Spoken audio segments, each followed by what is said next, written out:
Bonjour à tous, mon nom est François Letarte et bienvenue sur ma chaîne JDR D30, une chaîne consacrée aux jeux de rôle sur table.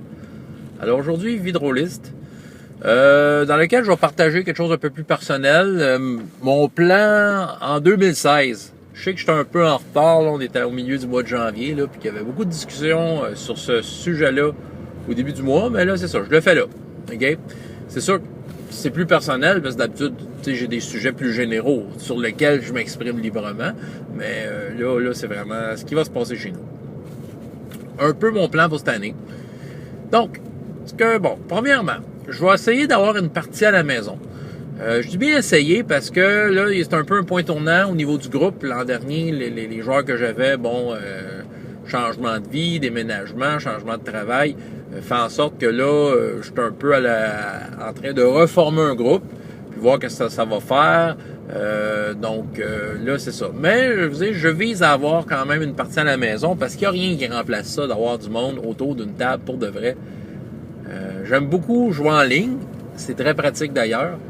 Mais, en même temps, il y a quand même le petit côté réel d'avoir du monde là qui peut me manquer. Ça n'empêche pas que si vraiment ça foire à la maison, que je fais juste ça en ligne, là, mais je vais toujours quand même viser le en ligne. Et là, si ça marche, à dire à la maison, mais là, si justement ça marche, moi, ce que je vise en tant que maître de jeu, c'est de faire jouer, encore une fois, Défi Fantastique. Probablement une partie de type bac à sable se situant sur le continent de Kul, si jamais vous connaissez le monde de Défi Fantastique. Le continent de Kul, c'est le continent qui a eu le moins de livres dont vous êtes le héros qui a été consacré. Ce qui fait qu'il y a assez d'informations pour donner une couleur intéressante à ce continent-là, tout en laissant beaucoup de jeux, un maître de jeu qui veut faire de quoi là-dedans. Donc, c'est ça, ça laisse beaucoup de place à l'imagination. Donc, pour moi, c'est un peu le genre de monde que j'aime. Ça serait à peu près aux 2 semaines que je ferais ça, si c'est possible. Ça serait pas juste ça non plus. Ça serait parfois remplacé par une partie, probablement une partie des aventures uniques, des one-shots, que je veux faire avec le monde de RPGS. J'en ai parlé de ce monde-là dans une vidéo qui s'appelait, je pense, RPGS contre le temps. Un projet que j'avais. Ouais, un projet un peu fou. Puis c'est ça, disons que ma table en personne, chez moi, servirait de tremplin pour essayer un peu le projet avant qu'il vienne en ligne, parce que le but, c'est que ça soit joué en ligne RPGS aussi. Donc, si jamais vous voulez des détails sur c'est quoi RPGS, en fait, vous pouvez aller voir la vidéo là, qui étale bien ça, mais si je peux résumer ça en quelques mots, RPGS, c'est un monde médiéval fantastique avec 16 royaumes qui ont été écrits par 16 auteurs différents. Le livre se veut plus comme un outil de maître de jeu pour intégrer des trucs dans des mondes fantastiques à leur partie, avec juste ce qu'il faut d'informations pour mener à bien une partie dans ces univers-là. C'est pas des royaumes largement décrits, c'est 2-3 pages par royaume, puis c'est tout. Là. C'est ça, c'est un livre qui donne juste assez d'informations pour se laisser aller dedans après. Donc moi, j'ai ça comme projet, tu sais. Puis c'est ça, tu sais, ça serait les 16 royaumes, que je ferais une aventure dans chacun des royaumes, et que j'utiliserais 16 systèmes de jeu différents. Et le tout serait pigé au hasard, genre je mettrais ça dans un chapeau, là, puis je pigerais ça. Puis je dirais, OK, c'était le royaume, puis ça va être tel système de jeu, donc je me donne un certain temps pour apprendre le système de jeu et bien intégrer les éléments du royaume, et on fait ça. Donc oui, c'est une expérience que je veux faire, qui va se reporter en ligne en anglais et en français aussi. Mon but là-dedans, en fait, c'est de faire en sorte d'avoir le sentiment que les 16 royaumes ont été utilisés. Pourquoi que, j'affectionne tant RPGS? Il y a tellement de bonnes affaires sur le marché. RPGS, c'en est une de ces bonnes affaires-là, mais c'est parce que j'ai travaillé dessus. OK, il y a un des royaumes, c'est moi qui l'ai écrit, puis c'est ça. Fait que je me dis, ça fait comme une genre de promotion. En même temps, c'est un challenge, puis on va faire l'assurance que les 16 royaumes ont été joués d'une façon ou d'une autre. Puis ça va être enregistré sur YouTube. Fait que au moins, on va pouvoir dire que RPGS a servi entièrement. Façon de voir ça. Voilà. Fait que ça sera entrecoupé de ça. Ou des fois, des parties uniques dans d'autres jeux. Je sais qu'on avait commencé Shadowrun un peu avant les fêtes avec un autre maître de jeu. Je suis joueur là-dedans. C'est pas terminé. Donc, tu sais, les possibilités sont là de continuer ça. Bon, tu sais, c'est ça. Tu sais, il peut y avoir d'autres choses. Disons que la trame principale, c'est des fantastiques accompagnés de RPGS et de d'autres choses. Il peut y avoir des parties uniques de Men in Black. Je suis toujours ouvert à faire du Men in Black. C'est un jeu qui s'apprête bien aux parties uniques. Donc, c'est ça, un petit peu un amalgame de ces choses-là avec les idées principales. Bon, en tant que joueur, bon, j'ai parlé de Shadowrun, qui est un des parties uniques, en ligne, toujours avec l'œil noir, en anglais. Les vidéos sont sur ma chaîne, hein, vous les voyez passer sûrement, ceux qui sont abonnés. Donc, on a dépassé le cap des 50 sessions jouées. Puis ça risque de continuer longtemps. Je sais pas si on va se rendre à 100, là, mais ça serait pas étonnant qu'on se rende à 100. Parce que c'est une partie où est-ce qu'on prend le temps de faire les choses. T'sais, on n'est pas pressé, on n'a pas... Oui, on a un but, mais en même temps, c'est comme si on vivait vraiment la vie de ces personnages-là. T'sais, vraiment, chaque partie, c'est vraiment une tranche de vie dans cette campagne-là. T'sais. Puis, on nous arrive pas juste des affaires tout le temps épiques par rapport à l'aventure. Des fois, il arrive comme des problèmes simples à régler, mais il faut les régler pareil, parce que nos personnages sont en mode survie là-dedans un peu.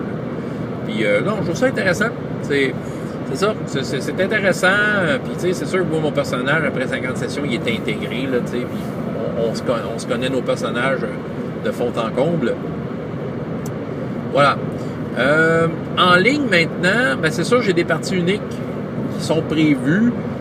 Une de Advanced Fighting Fantasy, donc défi fantastique en anglais, avec un groupe que j'avais déjà mené justement sur ma chaîne YouTube. Il y a déjà des vidéos d'Advanced Fighting Fantasy, donc ce serait un autre partie unique, genre de suite de ce qu'il y a déjà eu. Le but recherché, là, c'est d'aller explorer des choses que j'ai peut-être pas réussi dans les parties avant. Tu sais, des fois, il y a des éléments que je voulais intégrer, puis on n'a peut-être pas eu le temps d'y faire ou quelque chose comme ça. Fait que pour moi, c'est comme peut-être d'offrir aux joueurs l'occasion d'affronter des dangers que c'est ça. J'avais prévu en fonction du groupe qu'ils étaient. T'sais. On va voir ce que ça va donner. Le but, c'est pas de faire une campagne avec ça. Là, c'est d'offrir une partie unique pour me satisfaire de quelque chose que je voulais compléter. C'est un peu la même chose aussi avec Phase Rip, le jeu de super-héros que j'ai fait à la convention Brigade Con l'automne dernier. Où est-ce qu'il y a des choses que j'aurais voulu explorer. Écoutez, c'est un monde de super-héros que j'ai comme créé pour l'occasion. Puis, tu sais, je suis content du monde tel qu'il est là. Tu sais, je trouve qu'il y a du potentiel. Moi, en tout cas, je vois le potentiel. Ce qui fait que j'aurais voulu l'explorer un peu plus. Donc, une partie unique, ça, c'est sûr, ça dépend de l'énergie que je vais avoir à mettre là-dessus, premièrement. Puis, évidemment, l'intérêt des joueurs qui ont participé à ça. Si ça a à se faire, ça se fera. Là encore, c'est pas le but n'est pas de faire une campagne complète, c'est de faire une aventure, une autre aventure dans ce contexte-là. Et là, j'arrive à plus concret avec RPGS.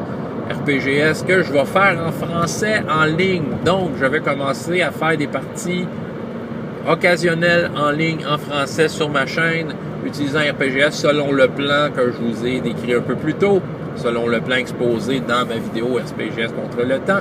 Ce qui fait que là, c'est sûr, massez-vous pas tous à ma porte pour demander de jouer avec moi, si jamais c'est vraiment votre intention.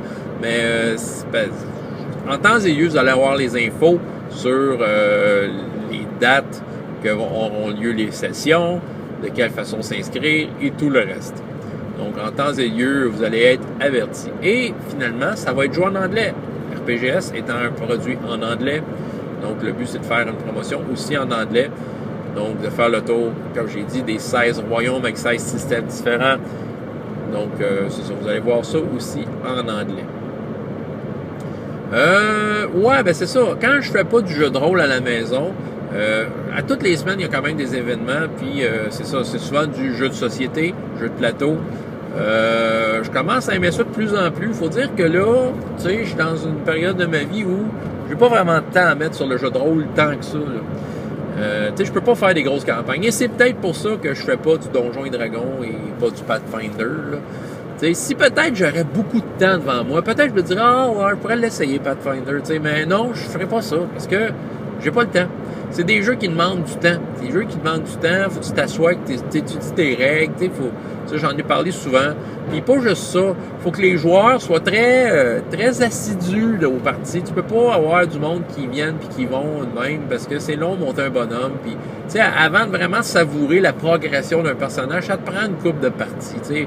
C'est des jeux qui demandent de l'attention, du temps, pour vraiment en profiter. C'est ça, puis Donjons et Dragons. À mon avis, du moins selon mes besoins, moi, c'est pour ça que je vais y aller plus vers des jeux à gratification instantanée qui vont qui vont donner un peu de points, mais juste assez pour te monter peut-être juste une de tes affaires, une de tes compétences, un peu d'un +1 ou quelque chose de même. Juste pour te donner l'impression que ton personnage a évolué quand même après la dernière aventure. T'sais. Ouais. Donc, le jeu de société, jeu de plateau, j'aime ça beaucoup. Puis justement, avec le temps que j'ai, ça implique juste que tu as à lire le livre de règles, qui est juste de quelques pages, puis après ça, tu t'assois avec tes amis, tu lis ça, tu partages ça, tu fais la partie, puis tu es satisfait après ta soirée, tu as une expérience de jeu. Souvent, les jeux, aujourd'hui, offrent des belles expériences de jeu, des beaux trips. Fait que là, c'est ça, souvent, tu as hâte de revoir tes amis la semaine d'après ou dans 2 semaines pour rejouer à ce jeu-là. Donc, jeu de société-là. Tiens, tant qu'à parler de projets futurs, c'est sûr que j'ai comme disons que j'ai 2 jeux de rôle que j'aimerais faire éventuellement. C'est dans un futur incertain parce que, manquant de temps et voulant me consacrer à ce que je vous ai déjà décrit, donc, je vais vous en parler pareil. Dans un avenir incertain, j'aimerais ça refaire Star Wars. Une vraie campagne de Star Wars. Oh oui. Avec le film qui est sorti l'hiver dernier, dans le temps des fêtes, moi, j'ai adoré ce film-là. J'ai vraiment aimé ça. J'ai passé un bon moment au cinéma. Puis, ça a carrément ravivé ma flamme de Star Wars. J'ai envie de faire du Star Wars, tout simplement. Puis, ça serait le système D6. Je sais que la nouvelle version qu'on connaît là, aux confins de l'Empire et tous ses amis, ça a l'air super bon, là, j'avoue. Là, mais non, je veux pas m'embarquer là-dedans. Pourquoi? Parce que j'ai tout ce qu'il faut pour jouer en D6. D6, ça a toujours bien fonctionné. Ça a toujours été un jeu de rôle qui fonctionnait bien. Puis je connais tellement bien le système D6 que, ce qui rend les affaires qui rendent le système D6 un peu bizarroïde, je suis capable de les contourner facilement. Je les connais, les failles du système. Puis maintenant, je suis capable de jouer en enlevant carrément ces failles-là. Je suis capable d'omettre les failles. Fait que, pourquoi je me passerais de ça? Pourquoi j'irais vers un nouveau système? Il a l'air super bon, mais j'ai pas d'argent à mettre là-dessus. J'ai déjà donné, pour Star Wars, j'ai donné beaucoup d'argent. J'ai plein de livres, là. Fait que je vais pouvoir en profiter. Donc, Star Wars D6.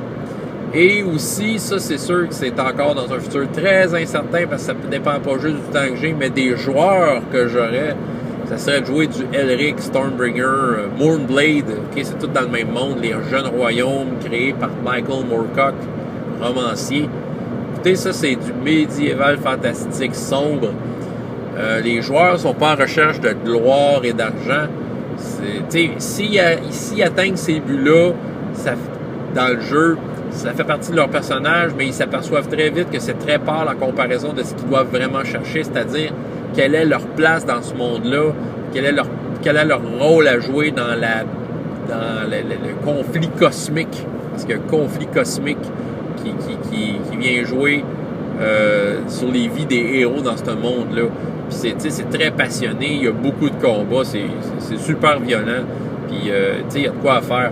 J'ai fait des tentatives dans le passé de partir des campagnes. J'en ai eu une qui a relativement fonctionné, qui marchait avec Donjons et Dragons 3e édition, mais à un moment donné, ça avait perdu sa saveur parce que ça ressemblait à Donjons et Dragons et non pas au Jeune Royaume de Michael Moorcock.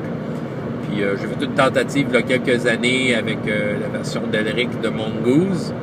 Ça n'avait pas fonctionné après 2 sessions, c'était fini. Là. C'est très difficile à intégrer. C'est pour ça que je dis que ça va dépendre des joueurs. Ça dépend des joueurs qui sont prêts à s'investir dans leur façon de jouer. Un jour, je vais le faire, je vous le dis. Bon, pour finir cette vidéo-là, étant donné que je suis en former un groupe à la maison, je peux toujours lancer l'invitation à vous qui habitez au Québec, si jamais vous habitez dans le coin, Drummondville, Granby, Saint-Hyacinthe. Ça vous donne une idée, là, j'habite à peu près au milieu de tout ça. Vous êtes à moins de 30 minutes de n'importe quelle de ces villes-là où est-ce que j'habite. Donc, si jamais vous habitez dans ces coins-là, que ça vous intéresse, le vendredi soir ou probablement 2 semaines, des fantastiques chez nous. Si vous voulez plus de détails, écoutez ma page Facebook, JDR30. Le lien va être en bas. Toujours moyen de me rejoindre par là.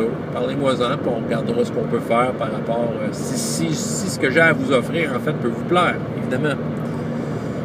Donc, c'est ça. L'invitation est lancée si vous êtes du coin. Sinon, pour le restant, pour ce qui est des parties en ligne, soyez à l'affût. Ça sera annoncé en temps et lieu. François Letard du JDR30 et jusqu'à la prochaine fois, ayez autant de plaisir dans la vie que dans les jeux. Au revoir.